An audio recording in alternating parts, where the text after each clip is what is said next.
এবং আজকে তো তোমরা অনেক ভ্যানওয়ালাকেই দেখেছো, কিন্তু আজ আমরা দেখবো মির্গি ভ্যানওয়ালা। তাহলে শুভ কাজে দেরি কিসের? আমি না মানি আইন, আমি না কারো অধীন, যেন আমি শ্রেষ্ঠ, শুধু আমি সঠিক, কেবল আমি সত্য, পুরো দুনিয়া বেঠিক। হাই গাইস, তাতে ভোগী পড়ছে না। মার্কেটে ম্যাগি কিনে রান্না করে জ্বালিয়ে পুড়িয়ে খাচ্ছি মুড়ি মাখিয়ে। এইভাবে আর ভালো লাগছে না টিকে থাকতে। জয় শ্রীরাম।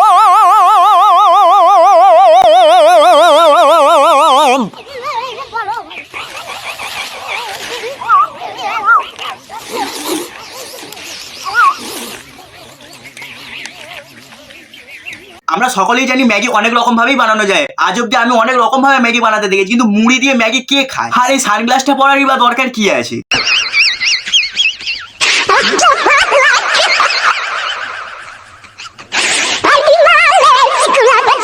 বডি তো অনেক রকমের দেখেছি, কিন্তু এরকম বডি কার হয়? ফেমাস হওয়ার জন্য যে মানুষ আর কি কি করবে ভগবানই জানে। আমি তো এটাই বুঝতে পারছি না লোকটা এরকম মির্গি রোগের মতো আচার আচরণ করছে কেন।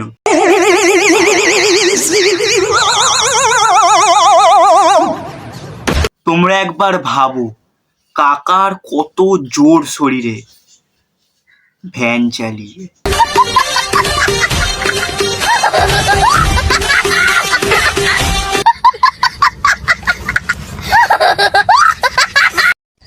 হাই গাইস, আজকে আমি এই যে সজনের গাছে ফুলে এসছি, কাঁচা ফুলে কেমন লাগে খেয়ে দেখবো, সেই স্বাদ লাগে কিনা।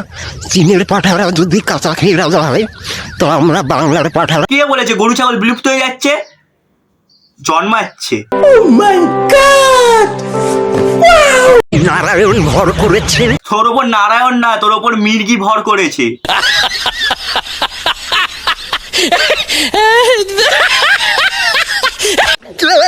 শ্রীরাম, হরে কৃষ্ণ, হরে রাম, শ্রীরাম। এরকম অদ্ভুত প্রাণীগুলো কোত্থেকে আসে ভাই? গাছের ডাল। গাইস, রানাঘাটের নুন খেয়ে টকি ঝোলে এলে বাপিদের থালা পরোটা না খেলে কেমন লাগে? দেখতে হচ্ছেন সাইজটা কাটিংয়ে পুরো ভরপুর। টকি ঝোলে এলে পরে ঢুকে যাবেন বাপিদের হোটেলে থালা পরোটাতে।